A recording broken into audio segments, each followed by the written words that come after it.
You're listening to the We Are Libertarians podcast network. Find all of our shows at wearelibertarians.com. Episode 57, The Paradox.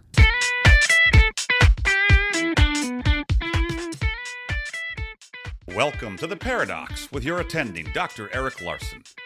He is a practicing anesthesiologist and clinical assistant professor at Michigan State University College of Human Medicine. Listen in as he takes you behind the scenes of what practicing medicine in today's ever-changing world is like with another doctor. The Paradox is a fun and accidentally informative show for physicians, patients, or anyone who has ever found themselves in a waiting room.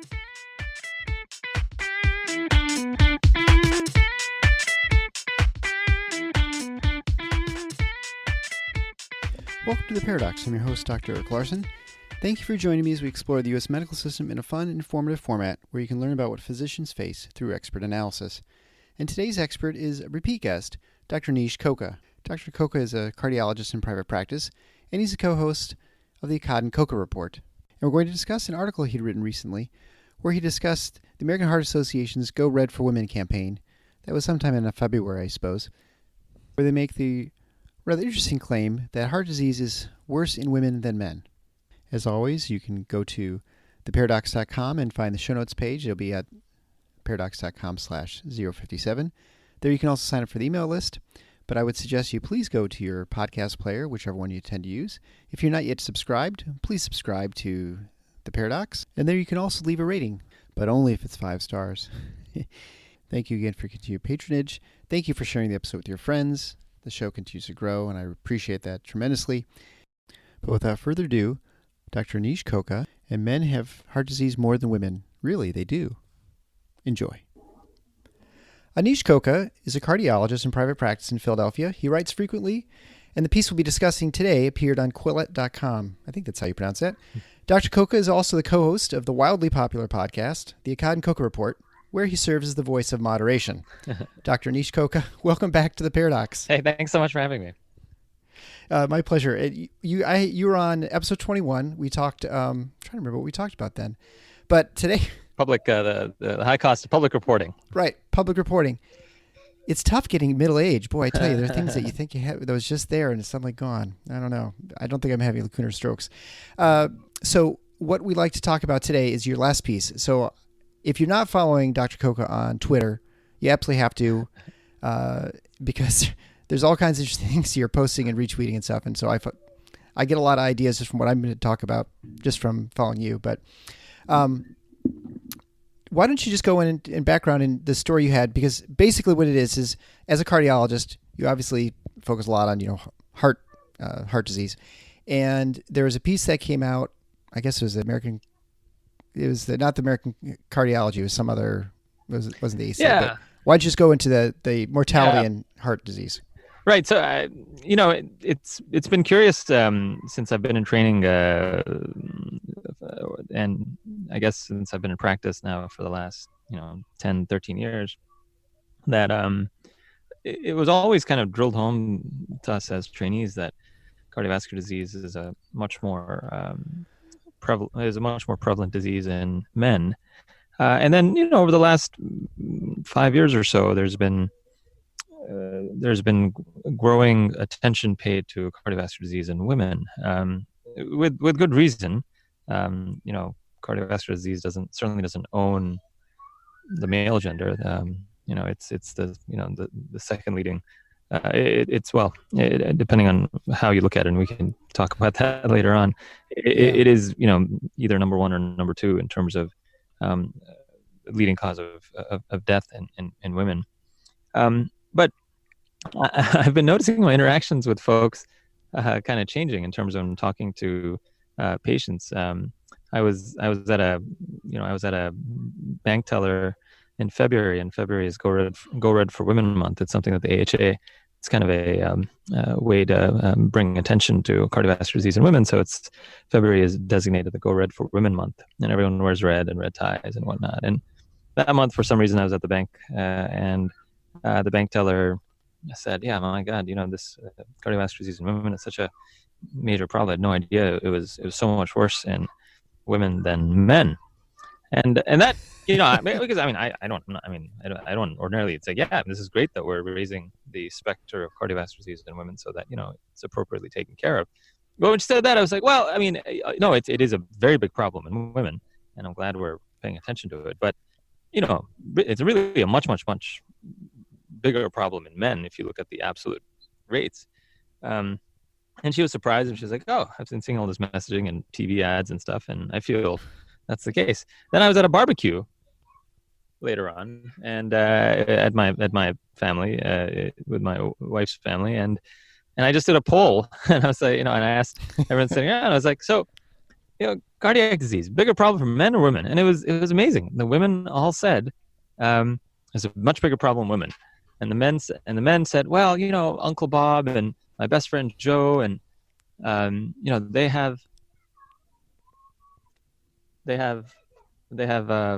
all have they all have heart attacks. They've had heart attacks early, and they've died early, and so they leaned on experiences. When I asked the women, and I said, well, why are you saying that? They were like, well, that's the we've seen the advertisements, and we've seen stuff on TV, and right, and so that's what we're seeing. So we think, but if you ask them their personal anecdotes, they certainly said that, no, yeah, it's right. They had the same anecdotes that their husbands and their brothers or whatnot had, that there was everyone they could think of who had heart disease or had a heart attack was almost entirely men.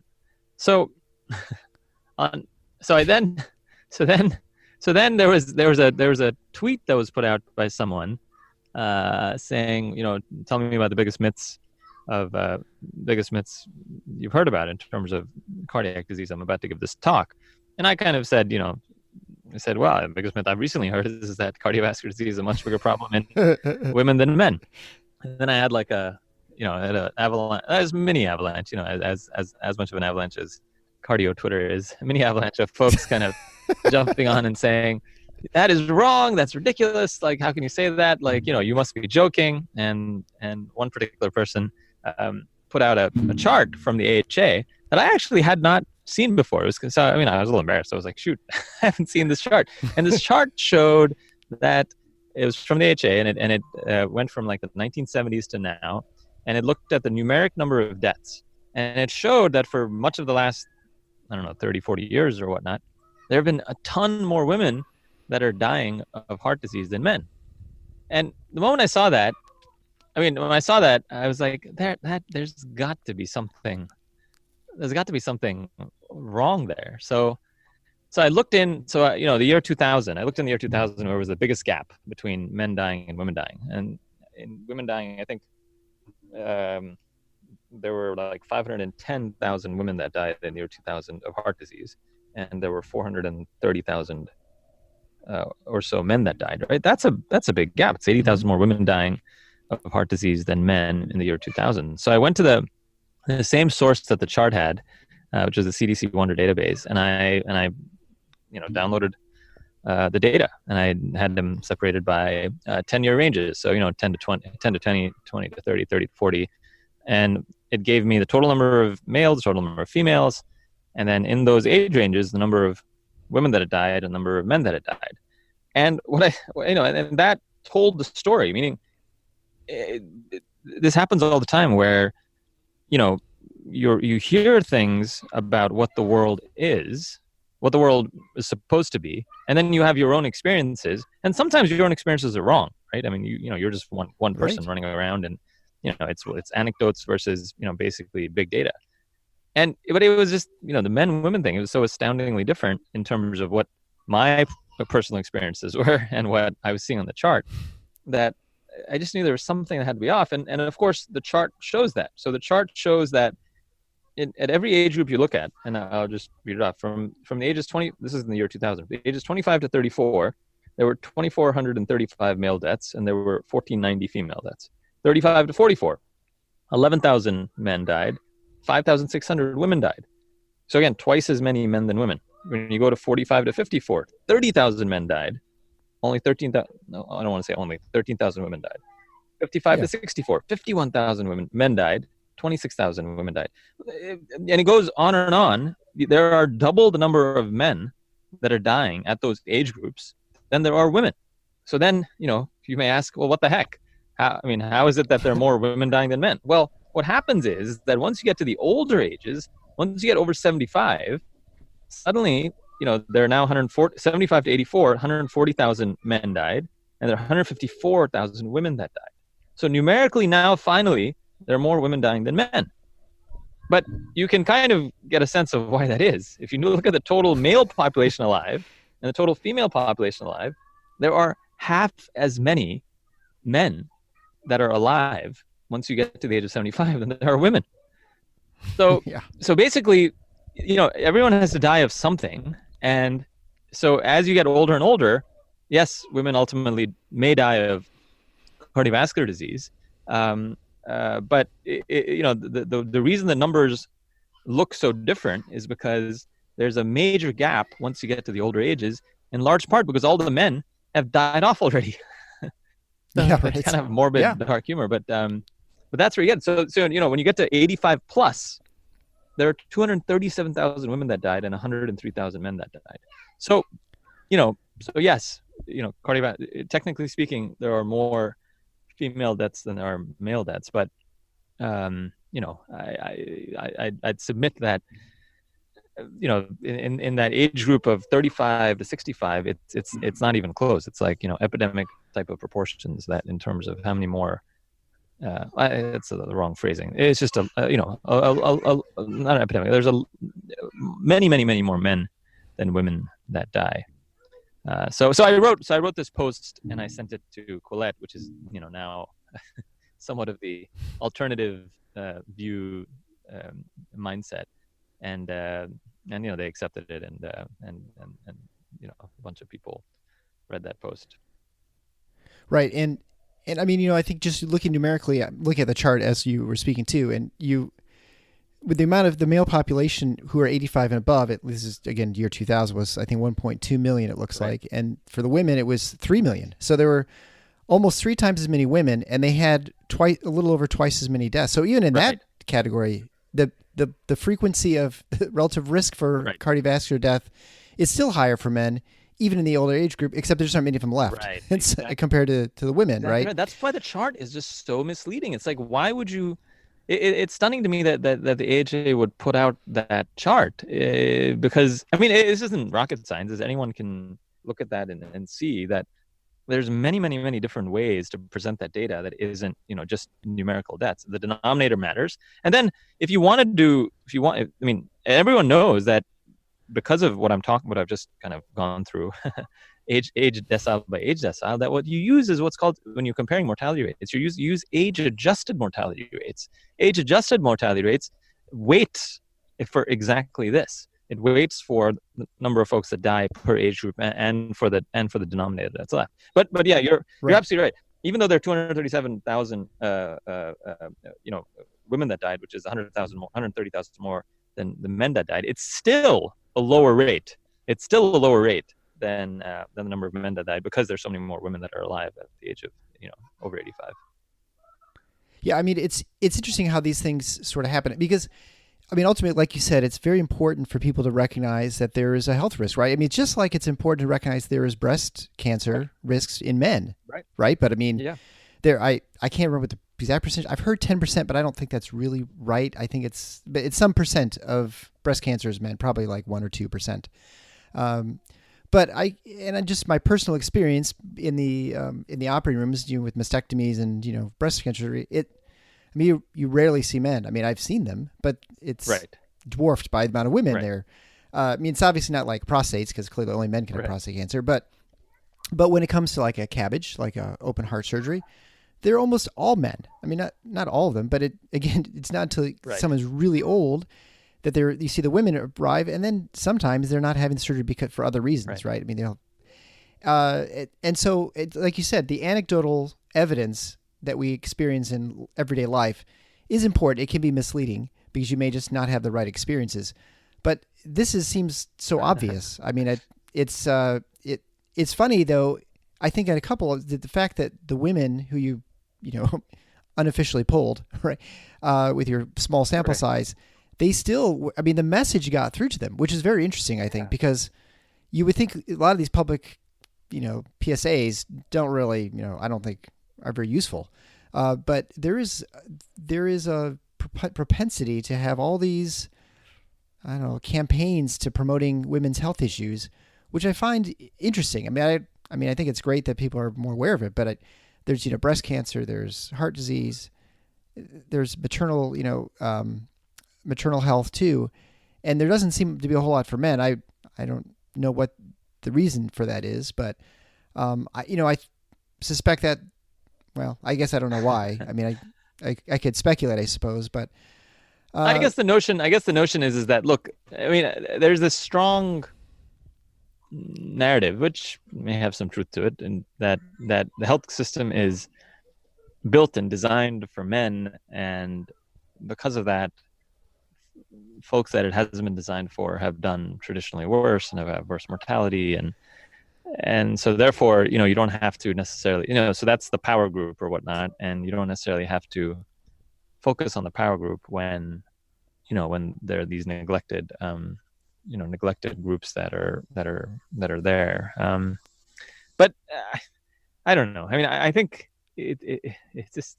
I mean, I understand where that's coming from, but just the absolute numbers are just so starkly different. I mean, it's like, it's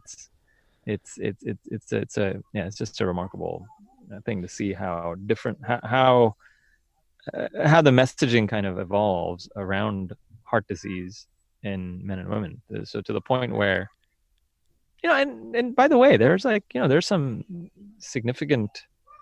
There was a patient who a male patient, the younger patient, I think, with congenital heart disease, and he was a little offended. He was offended that he'd been through this pretty trying time as well, and he was like, "Where exactly is my month?" I think he got a lot of responses saying that, well, the other 11 months are your month, or something like that. So anyway, I just the thing is, I don't understand why do we need? What is the need? I really don't see the need to necessarily separate it out that much. I mean, I think we just need to raise the specter of cardiovascular disease in general. It's the biggest. It's number one or number two in terms of the killer of men and women in the prime of their lives, and we need to figure out what the best way to try to treat it is. So hopefully, I mean, I like that as a better message than some of the playing up of one versus the other. And implicit in a lot of those things, I have to say, is implicit in a lot of the things that people say is that the reason, that women, basically they have to sell a narrative of women are doing much worse to kind of build this arc or build this house of the health system is biased against women, and therefore this is why this is happening. So therefore we need change, and that change is, whatever pet project somebody is doing. We need funding for a help, right. X, Y, and Z, or women. We need a women's institute for heart disease. Blah blah blah. So, and that's interesting thing to I guess examine, because when you have these months that are designed to raise awareness, it's the assumption is that there's not awareness of whatever it is, and that there's someone who is not necessarily going to profit from it, but they may profit professionally or financially from it because they may have some, they may be selling some product, or they're going to raise their profile on the stage. Like, the AHA may say, well, this is be a way of sort of raising awareness of our existence and our importance in the health debate. So, and if we just come out and say women have have heart disease, they have different symptoms. I think we learned that sort of medical school in general. They have different symptoms sometimes than a man who's having a heart attack or something, for instance. But instead of just having that as the message and saying, these are the things you want to watch for, women have heart attacks too, just like men, the age is older, whatever, but they feel like they have to sensationalize it in order to get attention, but it will then distort not only, patients coming in and having worry about things that maybe they shouldn't be, but I think, and some of it probably affects treatment too, right? I mean, I think you touched on it a little bit, because the treatment is not going to be the same for a man and a woman because the relative risk is different, right? I mean, you're not going to treat someone and make sure they wear a helmet all the time if they're just walking around. But if they're like riding a motorcycle, they should be wearing a helmet, right? I mean, the relative risk is going to be different for these people. And just like for the heart disease, a 30-year-old woman who's having chest pain is very unlikely to be having a heart attack, whereas an older guy who's a guy in his 30s is much more likely to be having a heart attack. Yeah, I think it seems silly to throw away that information when you're trying to assess trying to figure out if somebody has, heart disease or not. That is important enough to be worked up some more. Part of the issue is, and by the way, that this atypical women presenting atypically. I mean, if you look at at least a meta-analysis that accumulated a large number of folks and put it together, it's women present 37% of the time without chest pain, and men present 27% of the time without chest pain. So again, yes, there's a difference, but does that really mean that every woman, say a 35-year-old woman with vague complaints, merits an extensive workup? I think we're going to be opening up Pandora's box if we overtest in what's a low risk population. And I know, I guess that's politically incorrect to say that female gender lowers your risk of this being, a significant cardiac event, but it does. Look, I get it. You have to individualize to the patient. There are 30-year-old women that have spontaneous coronary artery dissection. They can have heart attacks. They can have all severe heart failure. I mean, I get it and I understand, but in general, what somebody has given us is this beautiful little factor that we can use to adjust our pretest probability when trying to decide whether or not to work somebody up further or decide on how exactly to proceed. And I don't know that it makes sense to necessarily throw that information away. And I showed the example, right? I mean, we have what's called a ASCVD risk calculator to try to help folks with to basically try to decide on your 10-year risk, and based on what your 10-year risk of having a cardiac event is, we then use that information to decide whether or not to put somebody on a statin or not, for instance, right? That's guidelines. That's and if you punch the exact same person in to the ASCVD risk calculator, same blood pressures, same weight, same smoking status, etc. Being a man or woman kind of doubles.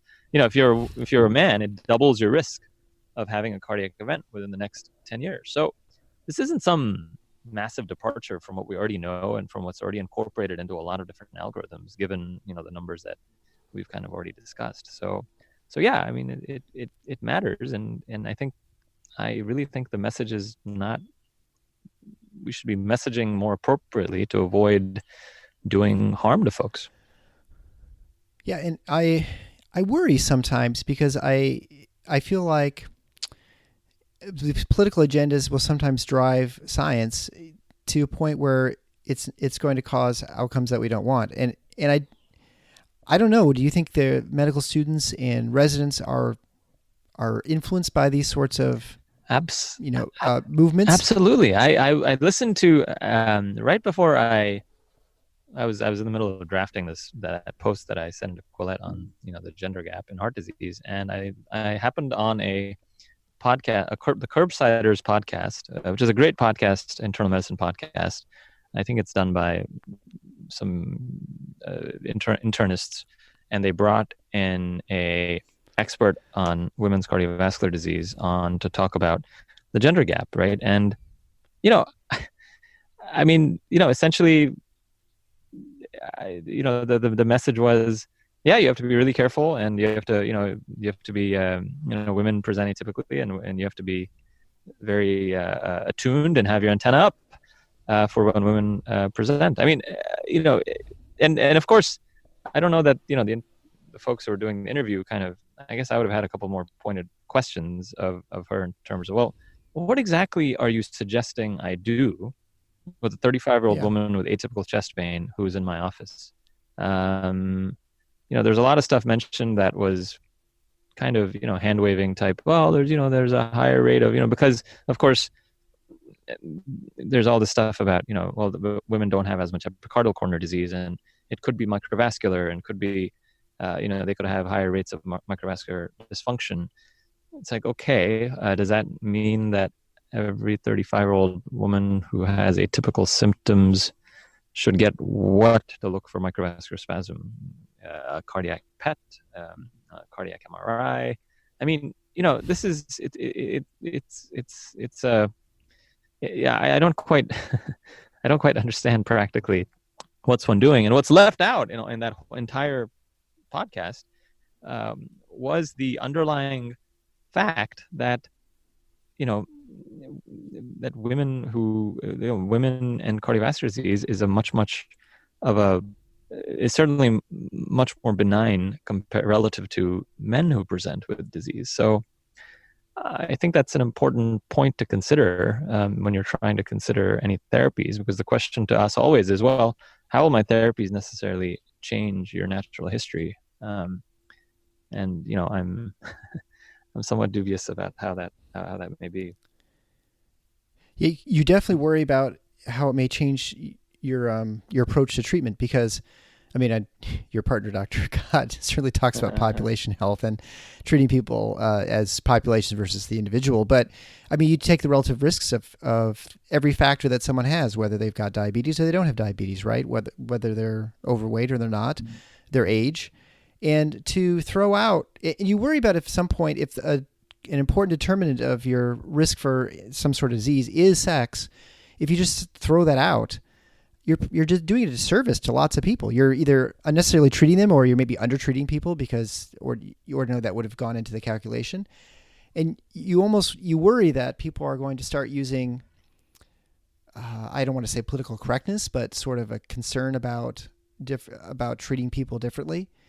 And that suddenly affects what would maybe the best, most optimal treatment for them. Yeah. Yes, absolutely. But the amazing thing is the entire evidence base there is really much softer than what folks are leading on to be. Like, there's this chart that runs around about, even women with atypical chest pain have a much worse prognosis than women. It comes from the Women's Ischemia Syndrome Evaluation Study, the WISE study. Cardiologists have the greatest acronyms for all their studies, right? And it's this. We should go to Congress. I know.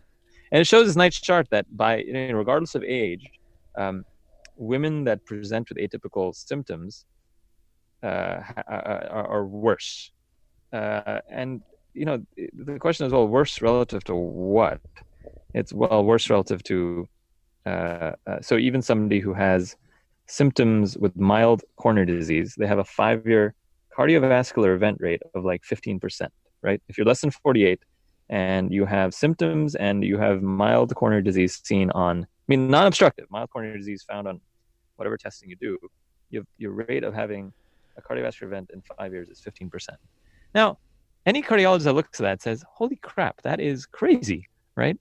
Where does that come from? So then you find, if you go into the study, and you look at the study, the reason that the cardiovascular event rate is that high is because cardiovascular event rate was a composite endpoint that included MI, hospitalization from heart failure, and stroke, and death due to CV, death due to cardiovascular disease. And it's basically driven, that composite endpoint isn't driven by MI. The MI rate was not significantly different. It was driven by hospitalizations for heart failure. Right. And again, okay. The folks, the comparative, it's a relatively small study, the subgroup analysis is small, 200 to 300 patients. So I can think of a plausible way that can happen. You can have women have more, but, they don't have epicardial obstructive disease. They have this microvascular dysfunction, and therefore they're presenting more with heart failure. Or it could be the fact that, women that continue, that present to emergency departments or to doctors with symptoms have a higher rate of hospitalizations, and they may have a higher rate of hospitalization for a heart failure syndrome. Meaning, or it could be, or because the numbers are very small, it could be spurious. But that's the soft, tenuous link, right? Nobody knows exactly how this is happening, but you can hand wave some explanations and say, well, that must be what's going on. We don't make these type of tenuous hand waving links anywhere else. If pharma tried to make this type of tenuous link and tried to sell some product based on that, they would get ripped to shreds, right? But yet, because this fits some type of narrative that is appealing, which is that, oh my goodness, these, women showing up are at much, much higher risk, and, we shouldn't ignore women because, apparently the health system has been ignoring women left and right. We need to fix this, and therefore fixing this requires aggressive workups of everyone because, don't blow off women. That can certainly have an outcome here that is not good. So the point is that, yes, it may be the case that women are being worked up less than women. Yes, it may be the case that they maybe even be taking longer to get X, Y, and Z therapy, but it may be because women have, they may be getting worked up less because they should be getting worked up less. Right, it may not be a exactly, function of some massive implicit bias that we all run around with. So anyway. Yeah, there are all kinds of situations where it's the classic causality and causation. The causation and correlation is not necessarily match. Right. Where you have you can imagine, for instance, I know one of the things mentioned in that study was that, or at least one of the data points you gave was the fact that women tend to have, it takes longer for them to either on presentation to treatment, and there are all kinds of possibilities for that. One, they tend to be more alone because maybe they're older and their spouse has already died. It could be that women don't complain as much as men when it comes to certain types of pain, and when men are just kind of wimpier.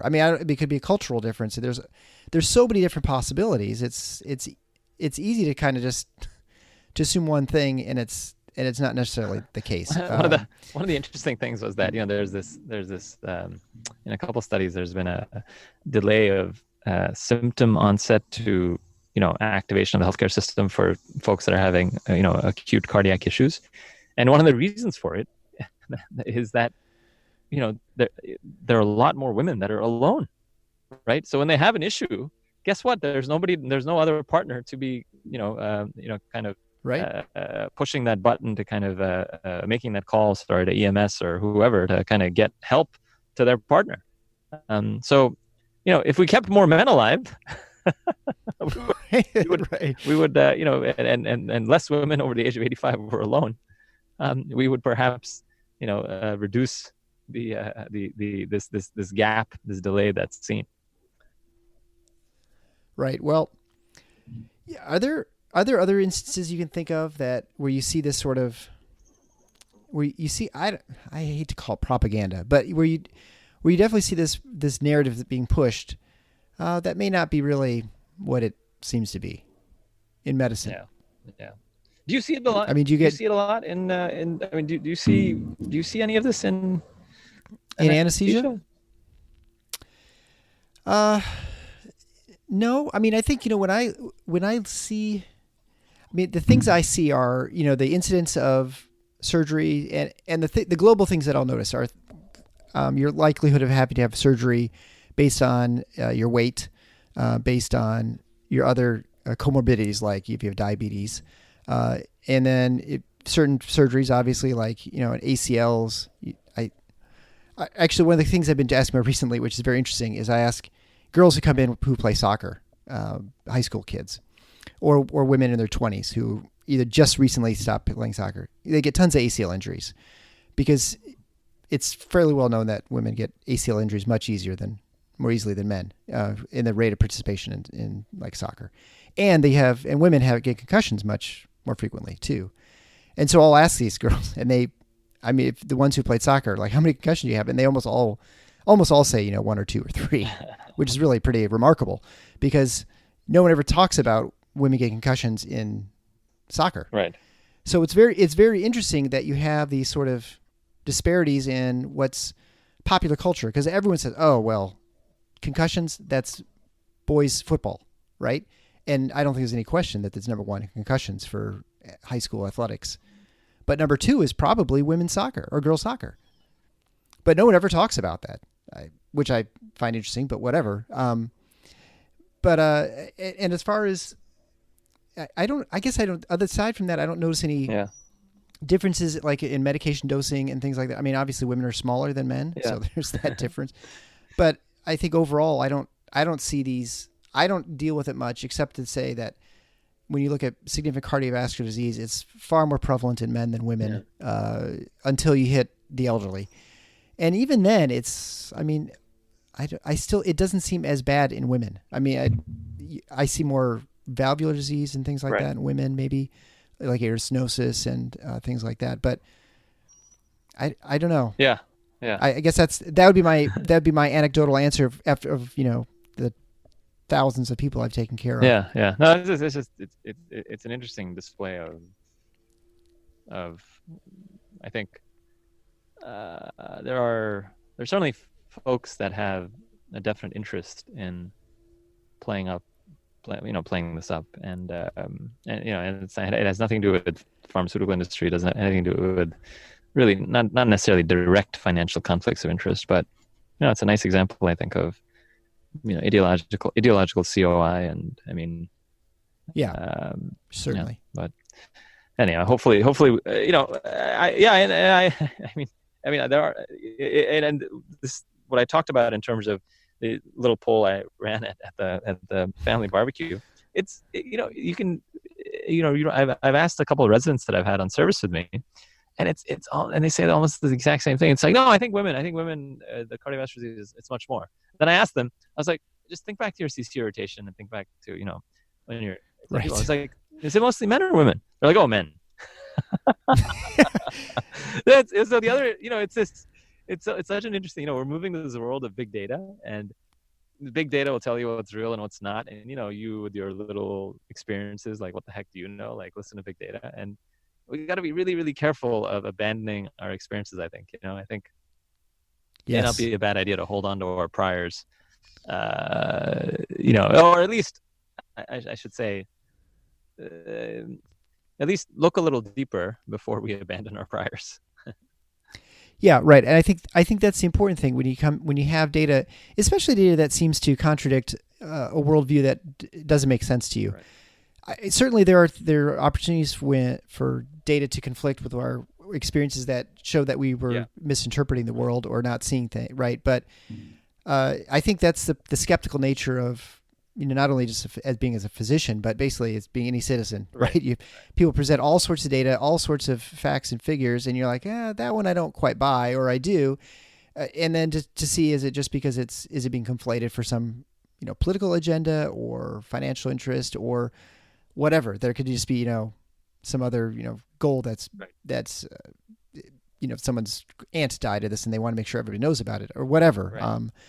It's not always nefarious. And I think it's important too, obviously, especially like when we're talking about the heart disease. I mean, it is without a doubt still the number 2 killer, right, for women. Yeah.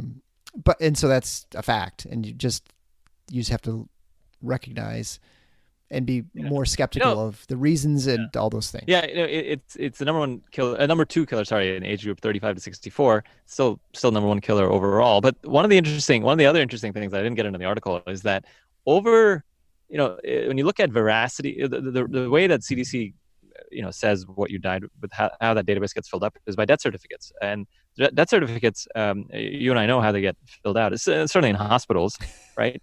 The default diagnosis a lot of times is cardiac deaths, right? So you can think about the fact that once you get to over 85, and folks are dying in nursing homes or at homes, and EMTs fill that stuff out, right?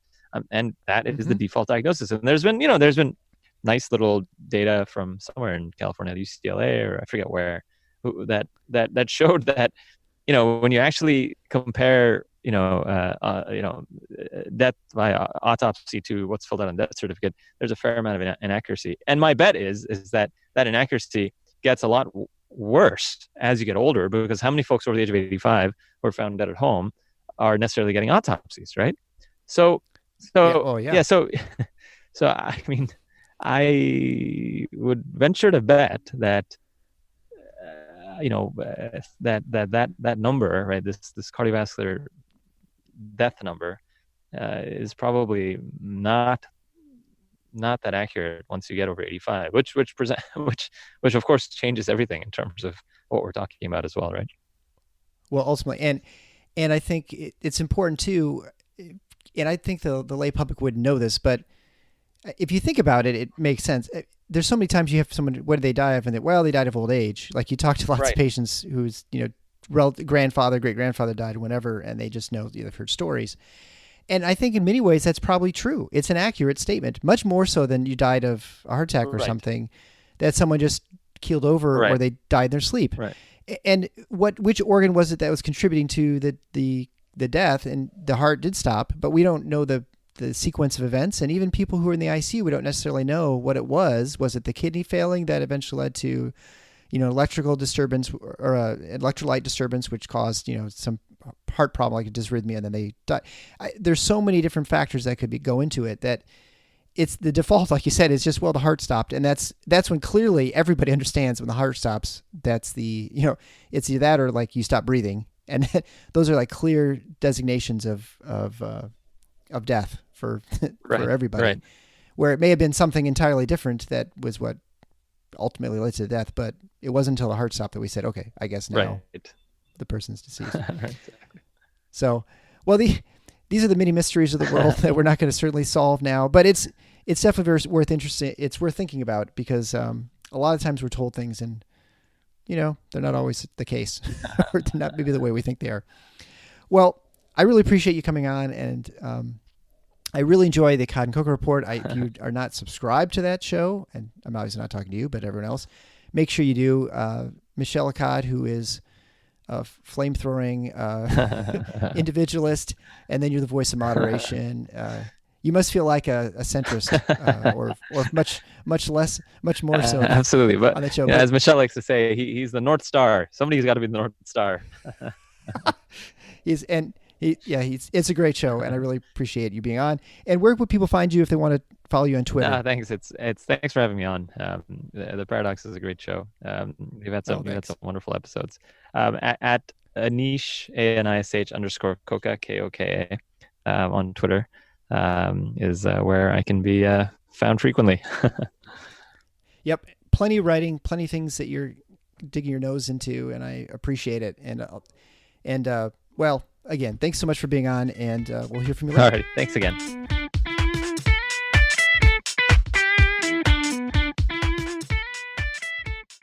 Thanks for listening to The Paradox.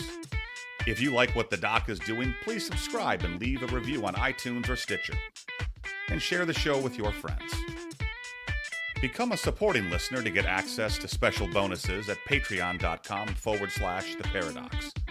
Show notes can be found at theparadox.com.